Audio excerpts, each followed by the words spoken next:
Good afternoon, and welcome to Viterbo University. I want to thank all of you for being here, and I want to thank our partners in this event. We have Mayo Clinic Health System, Gundersen Health System, UW-La Crosse, and UW Health Madison have all been really important partners in this event. So please thank them for their partnership.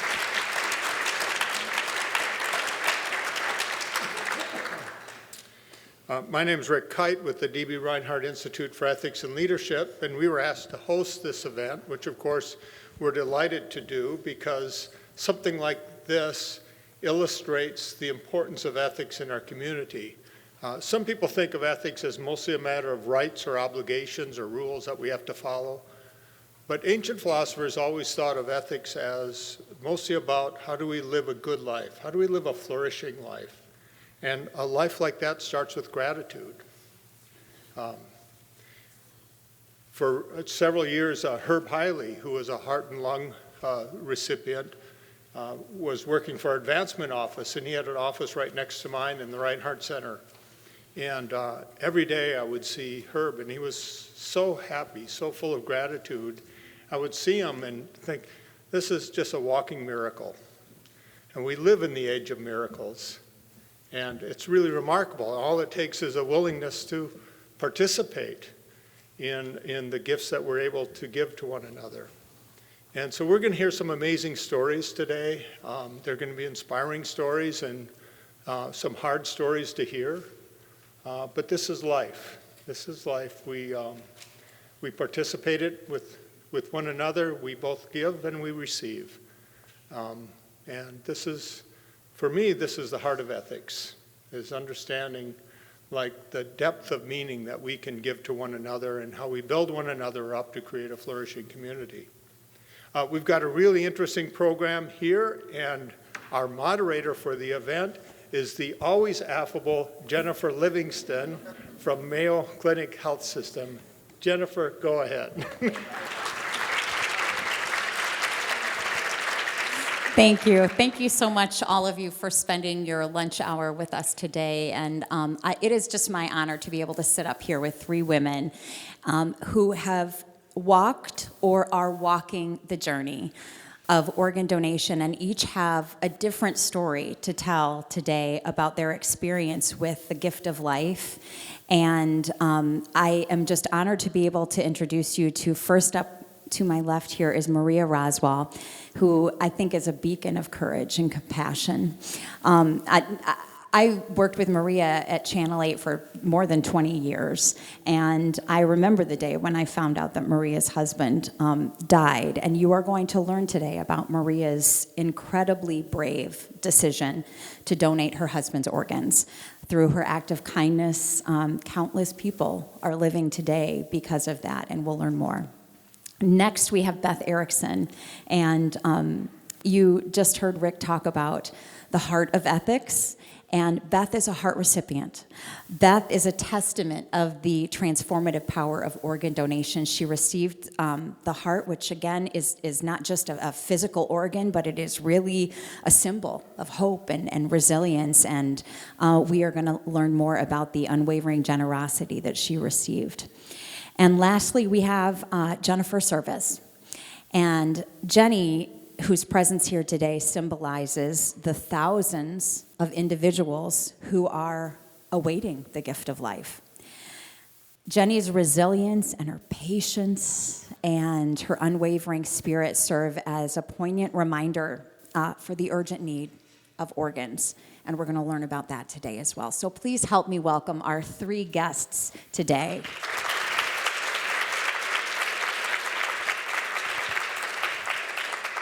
So I thought the first question that I could start with is to have each of these women, and Maria, we will start with you, just to share your personal journey with how organ donation became a part of your story.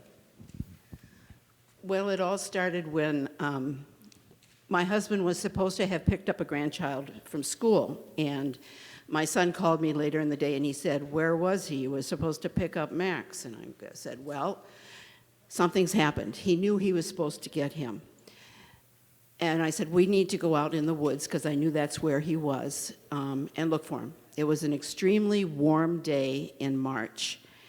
And so we waited until his wife got home with the Jeep, because we knew we would need the Jeep in the woods, and went out there and found him pretty much right away. But because it was March, it got dark pretty early, and we called, he said, call 911, and we're out in the woods, and I called, and I said, how do I tell him, where are we? You know, there was no way, but he was smart enough to tell them to get some satellite beacon or something, and they came, and it was a lot of men that came, and they ended up having a helicopter in a field, and took him back to Gundersen, and we followed. And I picked up my car on the way, and he picked up his wife, and I called my daughter, and she met me at the hospital. And when I walked in, she was there with a woman who to this day, I don't know who she was, but she took us into a small office, and the first thing out of my mouth was, is he still alive? And my daughter Britt said, oh my God, of course, what are you saying, what are you saying? She had no idea the severity of the accident.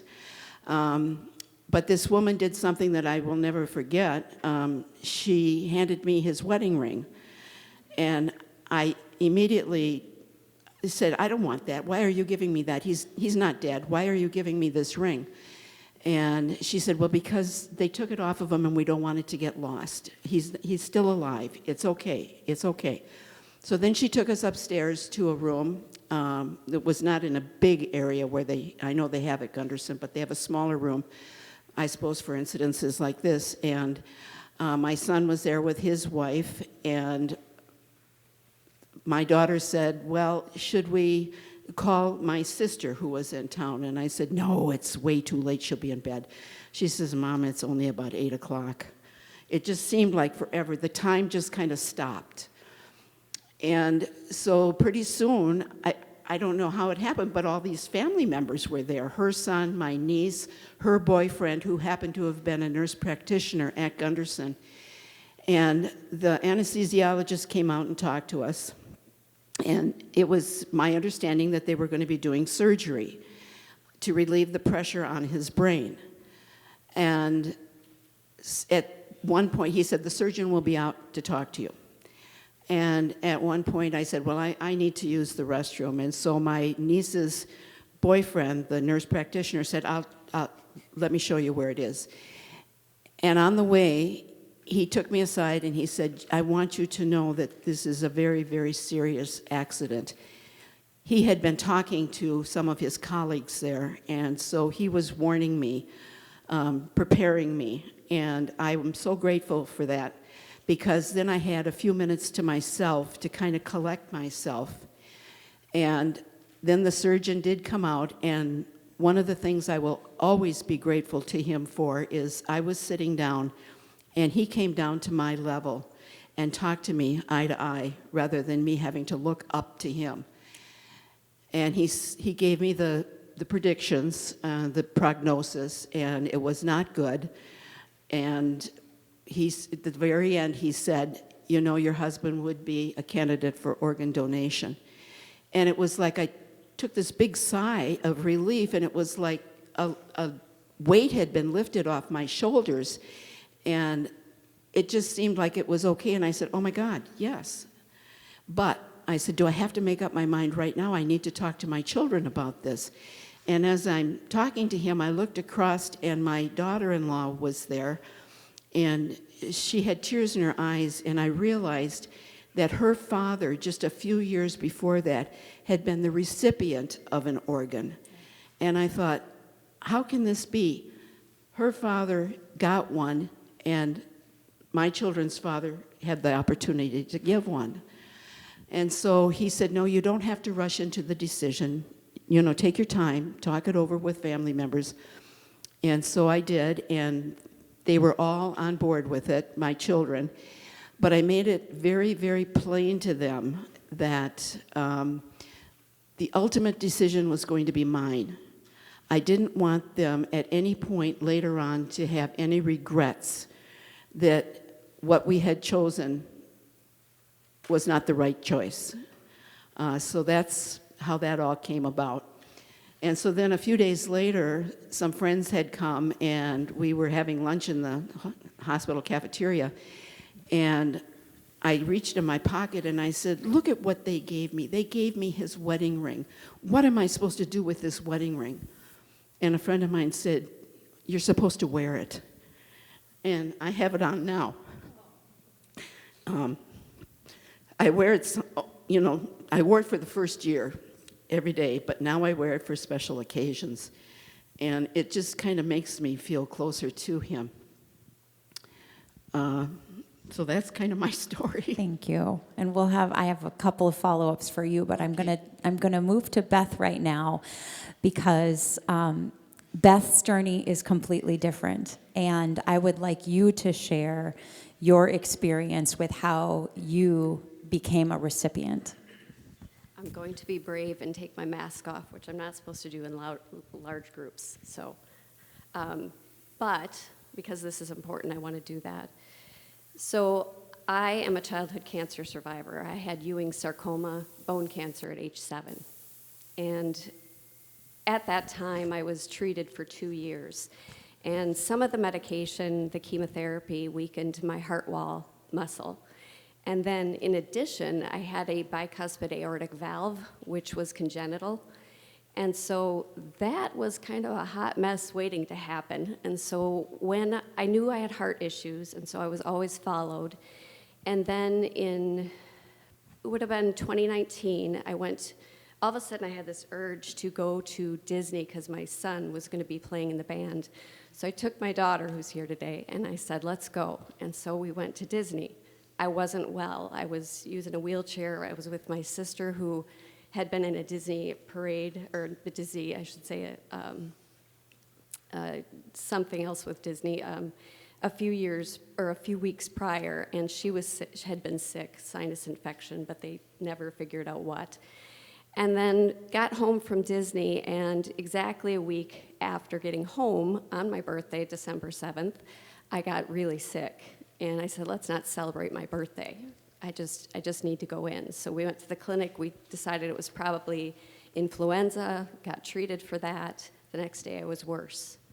And then the day after that, even worse. So I went into emergency, and pretty soon they were taking me over the skywalk, and I was in the hospital. The next day, I remember I was not in it, like in here, most of the time because I was so out of it. But what I do remember is they were packing me in to be airlifted. And so my kids and my husband and my parents were there saying goodbye. And I saw my dad, and he had tears in his eyes, and he was just so worried. And I said, don't worry, Dad, I'm going to be just fine. And I knew it. I was going to be okay. But I went to Rochester, seemed stable for a little bit, and then within a short time, they were looking at, okay, she probably needs to be on the transplant list.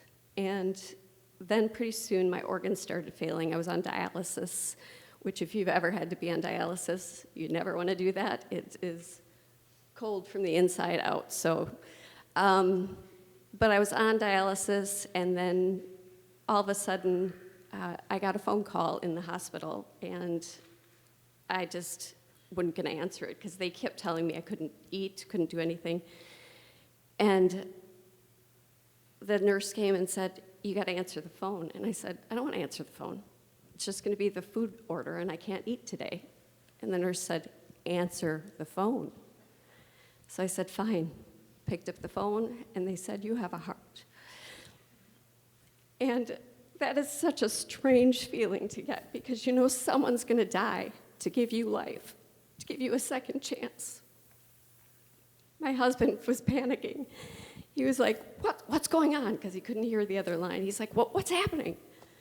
And I said, they found a heart. So he was on the phone immediately trying to get in touch with the family to let them know, to let my kids know. And because it was so fast and rapid, they were taking me downstairs to have the transplant. And so that's the journey. It didn't stop there because within, so that was December 21st when I received the heart. And within the day that I was supposed to be released and go into the transplant house, because you have to be in the transplant house for about 3 months, it was January 8th, and I had a stroke in the middle of the night, brain bleed. And luckily, a nurse happened to walk by, or it would have been fatal. So then I was in the hospital and rehab for a while, and then went to the transplant house. And exactly another month, on February 8th, I had multiple seizures, went into the hospital. They were looking at my advance directive because they didn't know if I had any brain activity. So they never did figure out what caused my heart to start failing so suddenly. They said it was a virus. They didn't know what it was. And so in 2020, I was recovering. And then, of course, as we all know what happened in that time frame, COVID hit. And so I was actually released a little earlier and had to come back home in March and was recovering with my poor family who was all home at the same time because of COVID. So my husband teaches, my kids were there. We had lost our dog during that time frame as well. He was put down when I was in the hospital. And so it was just a big mess of trying to figure everything out together. And I'm so proud of my family for what they have done, because when you receive an organ, you have to be, first of all, filled with gratitude and not sadness. You have to be filled with gratitude. And second of all, you have to be filled with gratitude for the people that surround you and protect you and love you. So as we hand the microphone down to Jenny, I want to tell just a super brief story about how Jenny came into this picture. So I'm a Chiefs fan, a Kansas City Chiefs fan, and I was posting on Facebook about how, and now I think back on it, I'm like, I cannot believe I said that. But I wrote on there, oh, I want to go to the Super Bowl so bad, I would sell my left kidney if somebody would get me a ticket. And Jenny goes on my Facebook, because we're friends. She responds, what did you remember what you said? Something like, I need a kidney. I need a kidney. You could give me yours. And so then we got to talking, and I'm like, you know what? We're actually looking for somebody for something that I'm working on. That is on the wait list, and would you be willing? And from that, like, inappropriate comment to her commenting that she needs a kidney, for us connecting. So before I let her tell it, then I say to Beth, hey, I found someone who's waiting on the wait list. And Beth goes, I went to high school with Jenny. So they know each other. And now I will let you hear Jenny's story on how it is that she became someone patiently waiting on a list for an organ. Yeah, Beth and I go way back. This close. Thanks, Beth. So my story begins with my diagnosis. I've had chronic kidney disease all my life. I was diagnosed when I was 16 years old, and as a 16-year-old teen, I was like, oh yeah, whatever, I got this thing. What does that mean? Am I gonna die? No, you're not gonna, but you have to just be careful how you live. And so, and how did I get that disease? How was I diagnosed with it? I recall having sharp pains in my left side, lower abdomen, when I go to the bathroom when I was little. And of course, I'm like 5 years old, and I don't think anything of it. Maybe that's normal. I don't know. I'm a kid. I don't care. I'm going to go play. So, and that happened, quite often. I didn't even think about it, that it actually was reflux happening on my left side, where the urine goes from the bladder back up into the kidneys. And so I never even mentioned it to my parents or anything. And then I do recall having an infection in like maybe 4th grade or so, and that was treated. And but those little infections, they can cause havoc on your kidneys. And so when I was 16, I went in over here to the still Skemp clinic then, and we had some tests done, and they were doing dye tests back then, where they pump you full of dye, and then they do x-rays of your kidneys. They don't do that now.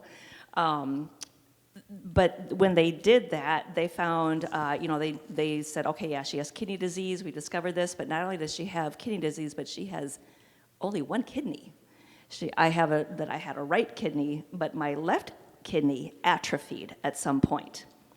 So, talking to my specialist now, we look back at those series of events that happened and realize that those infections most likely led to the atrophy. And I will say that kidney disease does run in families, and it happens to run in my family, so everybody's situation, even in my family, is different. Not every member of my family, but it just in the greater family of the service family. But kidney disease can happen from many other things, too. So I've had kidney disease, and I managed it, and they did say when you are ready to start a family, you are probably going to have to be watched very closely because pregnancy can be very hard on your kidneys. And so I thought, well, I feel fine, I feel good. I went about, in my first pregnancy, everything's going to be fine. You see them on TV, women have babies, no big deal. 7 months along, I had the worst headache I ever could imagine. I thought, well, maybe it's just like a migraine, no big deal. And then, and I was 7 months along, and it turns out I had preeclampsia. So I remember putting a Post-it note on my door, on my office door, saying, I'll be back at 3. I had to go and get my blood pressure checked in the morning, and then they said, come back in the afternoon. I think we need to check you again. I said, okay, great. And so that Post-it note ended up staying on my door for about 5 months. That day I was admitted to the hospital, to Mayo Clinic, and I lived down the street from there, and I said, oh no, I'll go home, I'll just rest, I'll be good, I'll just lie down. I won't do anything. So I ended up having preeclampsia, and 5 days later I delivered my son. So he was born 2 months early at 2 pounds 4 ounces. He was put in the NICU, but at that point, once if you have preeclampsia, you're prone to seizing and stroking out. So I was given magnesium, I think it is, a Magline, for 24 hours to help put things under control. So from there, that was quite a toll on my body, and at that point, I could have gone on dialysis, or worse, I could have died. And I feel that's the closest I ever probably came to death, and didn't really think about it. It just was what it was, and I did whatever they told me to do. I had my second child, my daughter, Grace, who's right here, and she's very intelligent because she was able to stay in full term, and although stubbornly, she didn't want to come out the right way. So, but that all went well, because I learned a lot from that first time what to do right the next time. And so from there, I maintained. Kidney disease comes in stages, and by that time, I was in around stage 3. And I maintained at stage 3 pretty well. And I got to be about 50 years old, and I thought, you know what? I got this. I'm gonna make it. I'm not gonna ever need a transplant. I'm just gonna keep going. I'm feeling good. And then all of a sudden I started like, gosh, I really feel old. I'm tired, I'm slow, all these things. And a couple years ago, a lot of parents end up in a sandwich. There's a lot of the sandwich generation I'm part of, where I'm taking care of kids, and then parents, keeping an eye on my parents too. I was coming to La Crosse every, couple of weeks or month or so. It was quite frequent. And I do miss those trips. I've not been able to take them since the most recent stage of my journey. But I started feeling bad, and I went to the doctor, and she said, and by that time I had switched from Mayo over to the county clinic, and she said, I'm sending you back to Mayo Clinic. And I thought, oh no, it's like going to the principal's office. Because I knew I had to go back to my specialist, and as much as I love her, I didn't want to see her. And so when I saw her, she said, you need to start thinking about a transplant. And I thought, I'm stage 4, I'll be good. No, I don't need a transplant.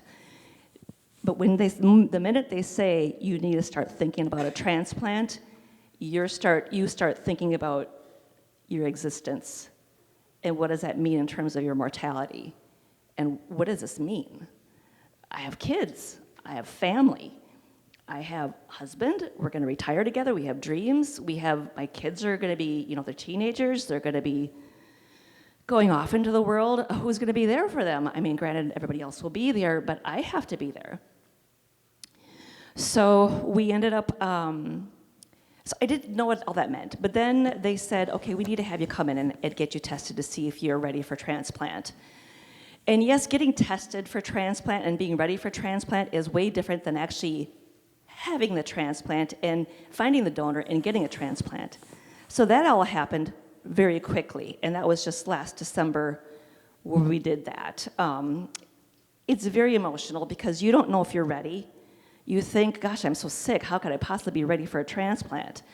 What if they find something else wrong with me? What if I have cancer? What if I have who knows what else? What if I have some virus? You don't know. There's all these what ifs, and just making sure the household stays stable during this time and everybody stays calm. But I was a huge disaster. It's very emotional, as Beth said. It's super emotional. And, when you go through the testing, whether you're going to be a recipient or a donor, they want to know that you're not only physically healthy or ready, or, healthy, I guess I should say, but also you're mentally prepared and you're emotionally prepared, because it's huge. Even if you are waiting for a donor, it's a huge, huge emotional strain. Psychologically, I think I grasped onto it relatively quickly, but emotionally, it was so difficult. But they help you. There's a lot of good medications for those things. But my doctor said, I said, so what? Do I go on to dialysis now? And she said, no, we're going to take care of you with medicines. And this is the protocol that we're now taking for kidney. People who are on the transplant list, you don't need to be on dialysis. So it's called a preventive transplant is what they're looking at. And the reason, what we're going for, and the reason is that it's easier on your body than dialysis. It's also easier on the healthcare system to have that transplant versus going through all that dialysis and all the equipment and all the stuff that is required to do dialysis. Beth, I believe you went through dialysis, and it was very hard. I see the stories and I see the people, and I think, my gosh, I just feel for them. So my goal right now is to stay off of dialysis. And once I found out in December that I was approved for transplant, I started educating myself, because, we can be fearful, but the only way to get over that fear is to really educate yourself. And so I started going to the National Kidney Foundation website. I went to the National Kidney Registry website. I found out you could make a personal page, web page, off of the National Kidney Registry. They call it a microsite. And you can tell your story out there. And you can say, click here to donate. You can fill out a form and submit a form. I'd like to donate to Jennifer. But if you go, there's a dashboard out there of all these thousands of people who have a need, and they all have unique stories of why they need a kidney and what they want to do. And some have had rough lives before that. I mean, just because of society, whatever their circumstances. And they're like, this is my chance to make it a go. It's a new look at your life and what you want to do with your life. So, so I got that, I educated myself, and then I thought, well, how am I going to tell people about this? They're not going to know about this. So I'm a writer, Beth's a writer, we're communicators, and it was in my nature to just think, I'm going to put together a landing page with all kinds of learning resources. Nobody told me to do this, but I decided to do this, instead of just inundating everybody with links and all this stuff every so often on social media. So I put that together, and it was all curated resources from Mayo Clinic, so they knew that if they were going through Mayo Clinic, they'd know exactly what they were getting themselves into. So I did all that, and then we were approved for the transplant, and then once that happened, and then I had to write my story. And that was hard too, because it's like, well, the last thing you want to do, it's kind of like writing your resume. Not selling you on a job, I'm selling you on me as a person, and the quality of person I am, the character of the person I am, why I even want to do this. why you should do this, what it would mean to me, but what it could mean for you and as a potential donor. And telling that story is really hard. And not only that, but you have to take all that. And I will backtrack a little bit, but when I was going through the education part, on the National Kidney Foundation site, they have a mentor program. And I ended up connecting with a woman from California who'd been through the whole thing, and she had, she was taking me through the whole thing, and she said, the best words of wisdom from her are, the only thing you can control in this journey is yourself. And she's right, from diet, exercise, stresses, everything had to be about me for a change, which was really hard. So now we wait. We got the word out, and now we wait. Thank you for sharing that. I want to come back down to Maria because each of you have shared a perspective that is unique and different from the other. And one of the things that I am wondering, Maria, is that some people never have the opportunity to learn where their loved one's organs went. But that's not the case for you. Can you tell me about how that came to be and what that experience was like? Yes, I don't know if you have reached out to your donor family or not, but at UW Health, what they do is they block out any information of the recipient until you're ready to meet with them, and that happened for several months with the woman that got his kidneys. And I just wasn't ready, and I can't explain why. I just wasn't. But then after several months, I decided, okay, I'm ready for this now. And so she had written a letter, and I don't get my mail every day, but I'd gone out to the mailbox. It was Mother's Day, and I got the mail, and I saw this letter, and I knew it was from her. And it was a beautiful Mother's Day morning, and I looked up, and my neighbor, who's one of my best friends for the past 50 years, was sitting on her front deck, which in the last 50 years, I've never seen her do that before or since. But she was sitting out there having coffee. And so I went over and I said, Jane, you've got to, I can't open this alone. And so I opened this letter, and it was like a 3-page letter of this woman explaining who she was, how grateful she was, and we both cried together, and she and her husband wanted to meet us. And again, that took a while for me to adjust to that. I just can't explain it. But we did agree to meet, but I didn't want it to be anything too intimate. So we decided to meet at the Madison for breakfast on a Sunday brunch. And it was a very emotional time for us. The whole family came. I mean, aunts, my sister, her son, everybody was there. And before we went into the dining room, which I had reserved a table, I went out and met, my children and I met her out in the lobby, just us. And it was a wonderful experience to meet her and to see her. And she was a quilter. I say was because the woman died about 1.5 years ago of pancreatic cancer. Her kidneys were fine, but she was a quilter, in fact, taught quilting up in Door County in the summertime.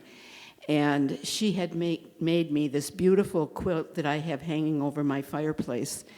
And had written something on the back side of it about how grateful she was for the donation of our family. And so I'm glad then that I had decided to give her a gift also. And so before we met, I had gone after work.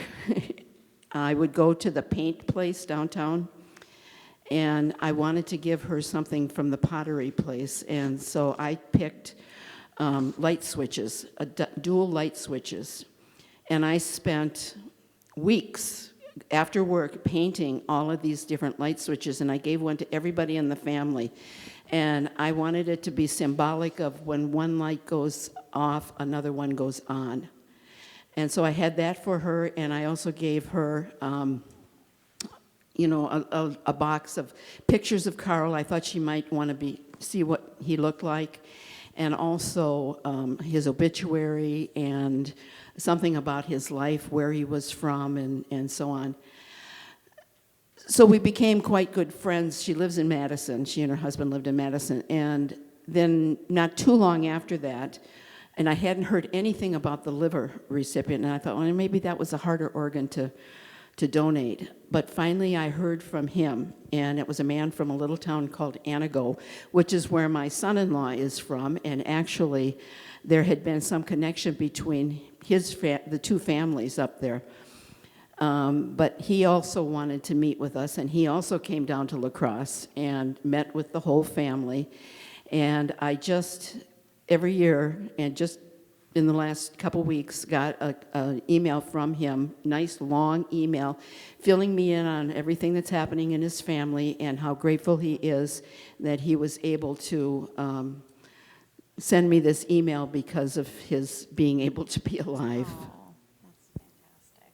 Oh, that's fantastic. Beth, I'd like to go to you because, being on the other end of that, knowing that someone out there is mourning the loss of someone whose heart is inside you. How emotional is that, and how do you deal with that? And have you had any contact with that family? I wrote a letter, as they ask you to, which I would want to do anyway. I wrote a letter probably 6 months after the transplant to tell a little bit about myself and how I was grateful and how it allows me to see my family grow up, my kids grow up. And I have not received anything back, and I respect that because everybody has their process. And I do believe that, next year will be my 5-year anniversary, and so when I hit that 5-year mark in December, I'm going to write another letter just to celebrate that anniversary and to honor their gift. Again, that gift is, I honor it just by not being sad about it, but being grateful and thinking about that family and their gift and about my donor. And I pray for that family every evening and think of them all the time. They're just with me. The other thing I just wanted to quick add, because I did have this mask on, I wanted to mention real quickly that a lot of people think that when you receive the gift of life that you are fixed.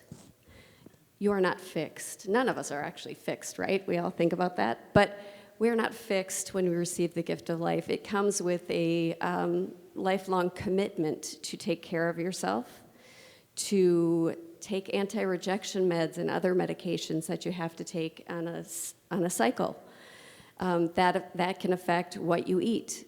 I can't eat at buffets. I can't eat fresh foods at salad bars or at salads at restaurants. So there are things that come with, but I always call that the price of admission.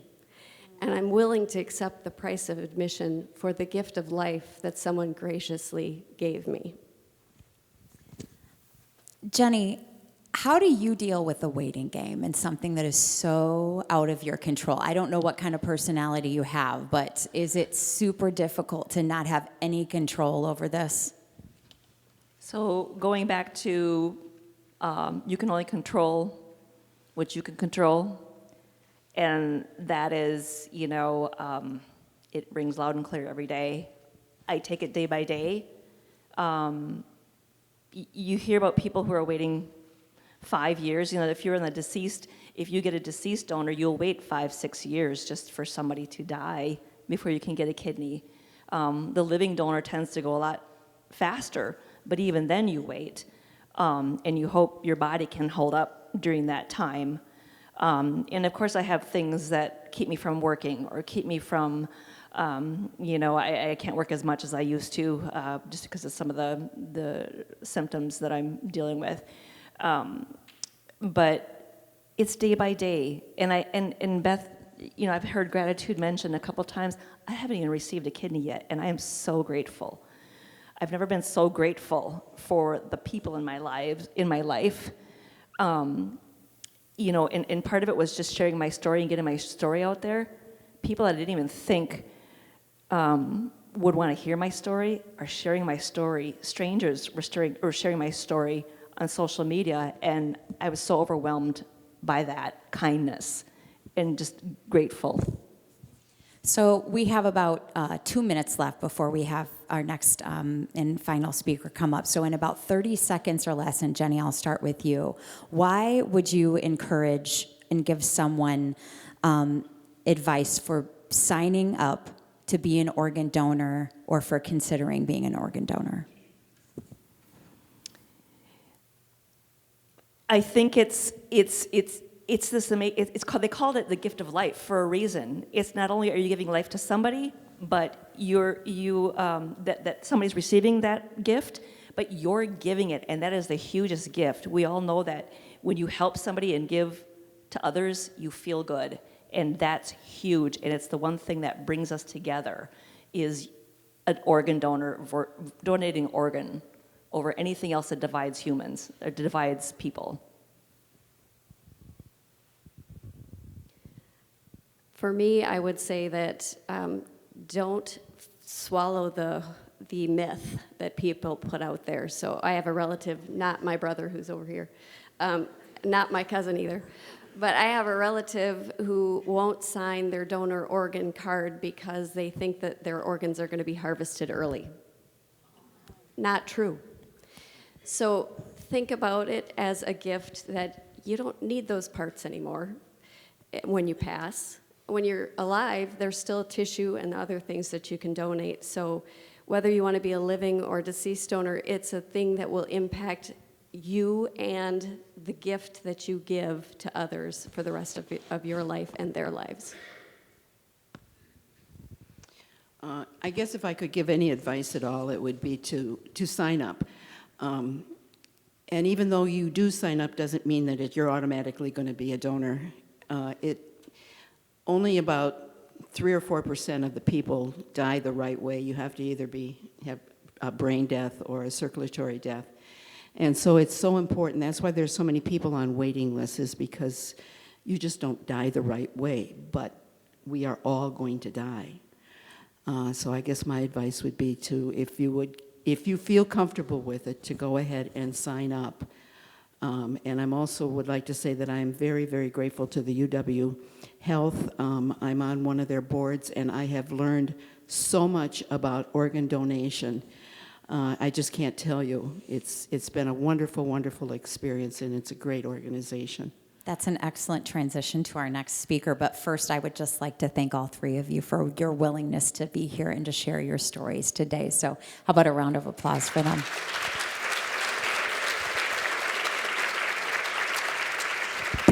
So as we have learned, there are countless people waiting, and I would like to welcome Tracy Cook, who is the Community Outreach Coordinator for the University of Wisconsin Organ and Tissue Donation, working with community groups and volunteers to increase the sign-up for the Wisconsin Donor Registry, and also Renee Herbst, who is the Clinical Manager for the Intensive Care Unit and the Organ and Tissue Donation Liaison at Gundersen Health System. Ladies, welcome.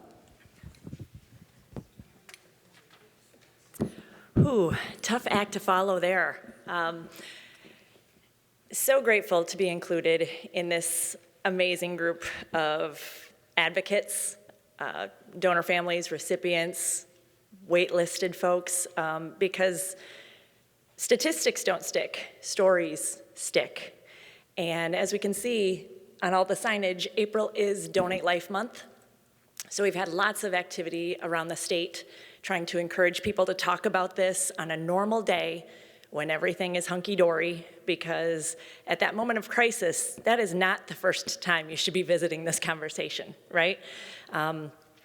Annually, Donate Life America creates a theme around Donate Life Month, and as you can see from the pictograph up here, this year's theme is Donors Are Superstars, right?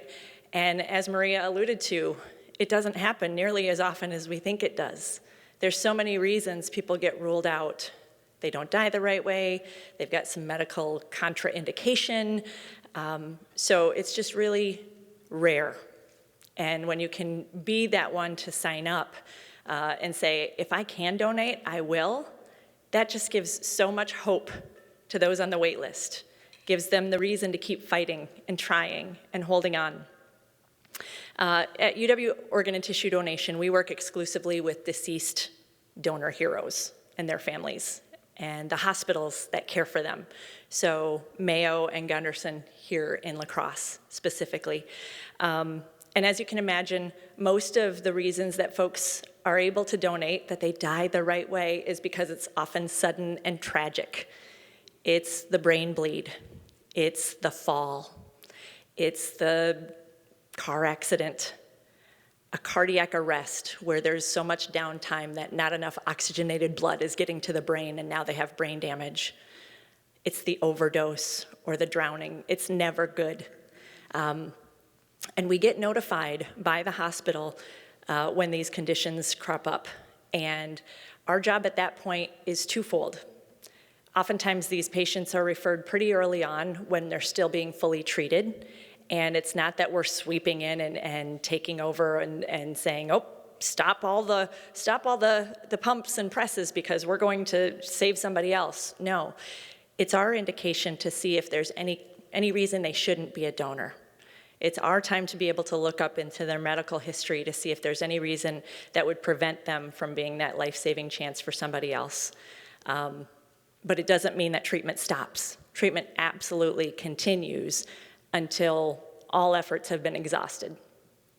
Our job also at that time is to see if that patient is already registered. So to check on the state donor registry, or if they're visiting from somewhere else, check with the donation program in another state where they might be registered and see if they're registered there.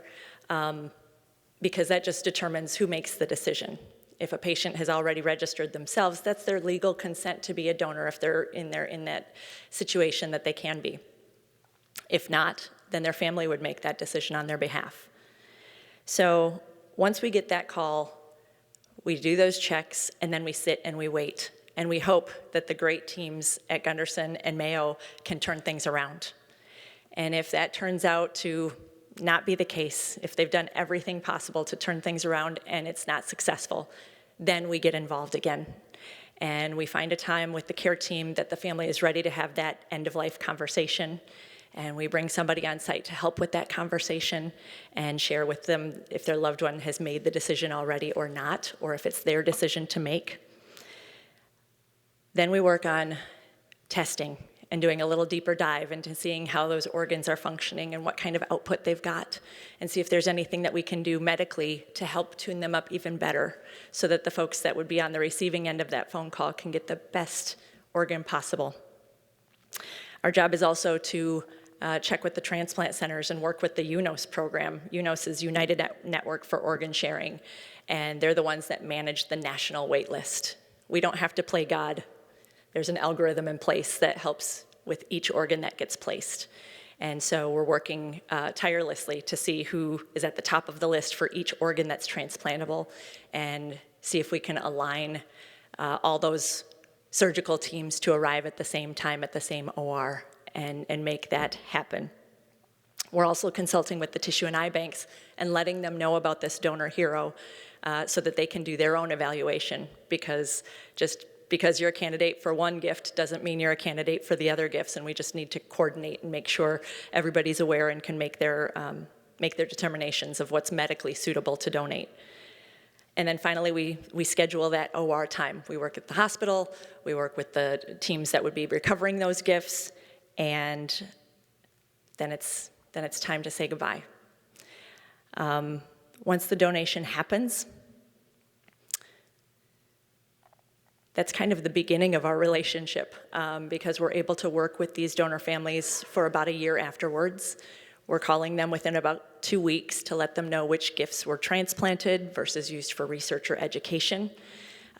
For people who are worried about research and education, I tell them that we wouldn't transplant anywhere near the number of gifts we do now without that research and education from the last 60 years. It's not a jar of formaldehyde on the back wall of the lab. It's training folks medically on how to do these procedures. It's testing the after effects of medications. It's creating pumps and devices to be able to transport organs and tissues further outside of the body for a longer period of time before they're transplanted, so we can get more people transplanted. And if nothing else, if we find that the gifts that we had placed for transplant on biopsy are not medically suitable, maybe there's cancer, maybe there's fibrosis or too much fatty material, et cetera, that then that gift can still be used for those research and education purposes. So I always encourage people, don't be afraid of research and education, embrace it. It's gotten us pretty far.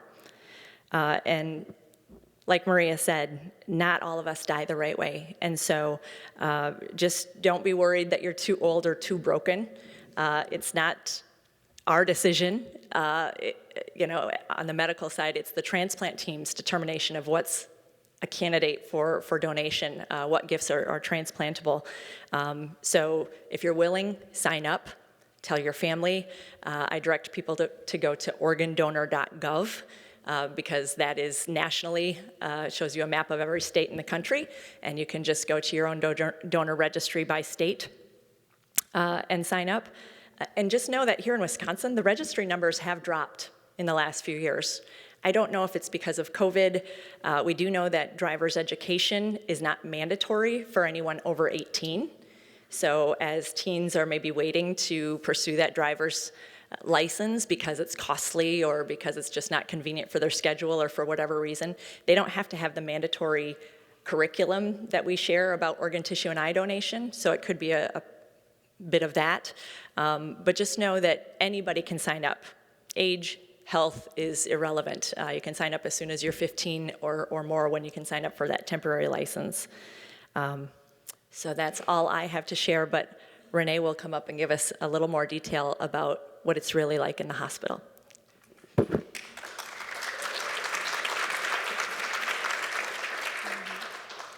First, I just want to thank everybody for coming.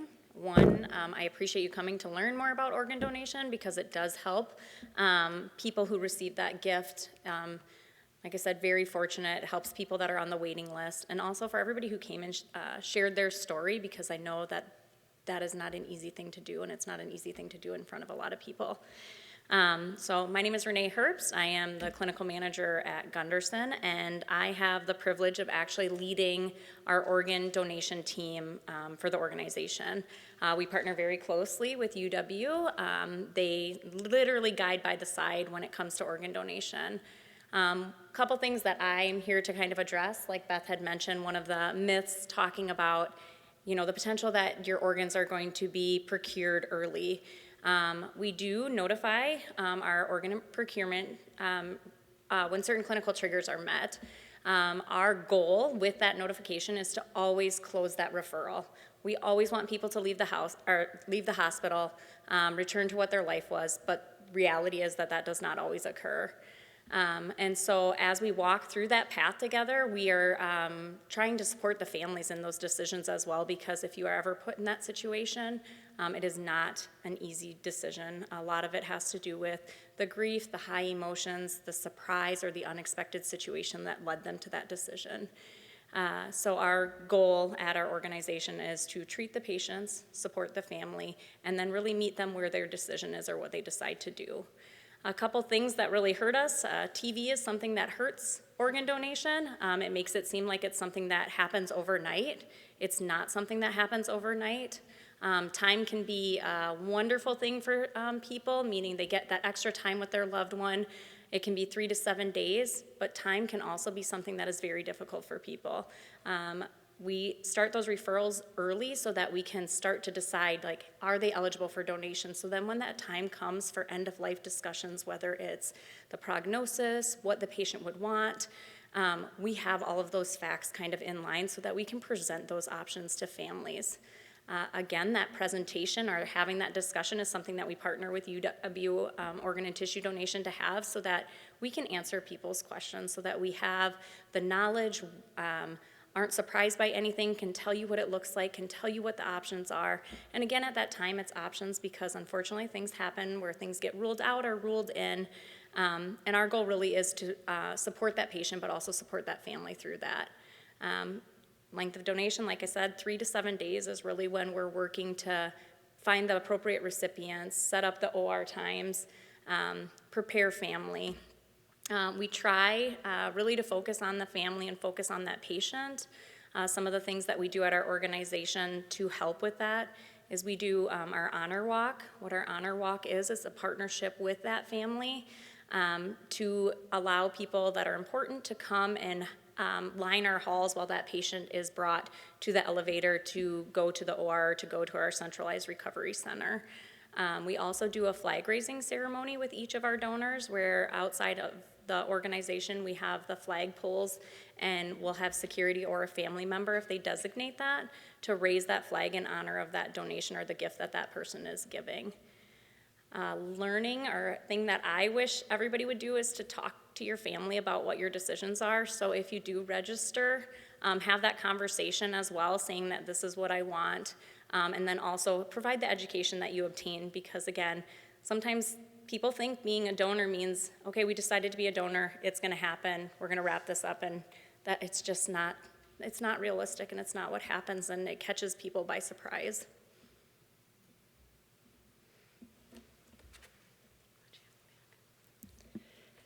So, as we wrap up, April Donate Life Month, it's the 18th, but there's a couple weeks to go. So, our challenge to all of you is to tap somebody in your circle, tap 4 more outside of your circle, because they don't know you, who cares anyway, and encourage them to talk about this, to look it up, to show you their dot. In Wisconsin, we've got the orange donor dot. If you're an Iowan or a Minnesotan, it might be a little different, but everybody has that chance to make that designation at the DMV or through their statewide donor registry. And there's a couple other events going on around the state. This weekend in Gays Mills, there's a health fair we're going to have tables at. In Neenah, there's an event also on the 20th to celebrate donors as well as recipients at the St. Gabriel Catholic Church in Neenah. There's a benefit for an individual in Green Bay on the 21st. We also have a Rotary talk here in town at the Onalaska Rotary on April 24th. There's a memorial event in Northern Illinois on April 27th for Scott Klicko. The Viterbo Student Nurses Association is having a table in the courtyard on May 3rd. And then GLOGA, which is an annual event held in honor of a donor hero that was a student here at UWL, that's going to be held in the Student Union in the fall, so be on the lookout for that. So more things will be added, of course. Our website is under construction, under reconstruction, but certainly if you contact us at UW Organ and Tissue Donation, we can share information in this area. There's another organ procurement team in the Milwaukee area, so if you have more ties there, I can direct you to that team as well, where they have regular events around the state. But we appreciate all the passion and just those who want to give and support those who give and those who wait. So thanks to all of you.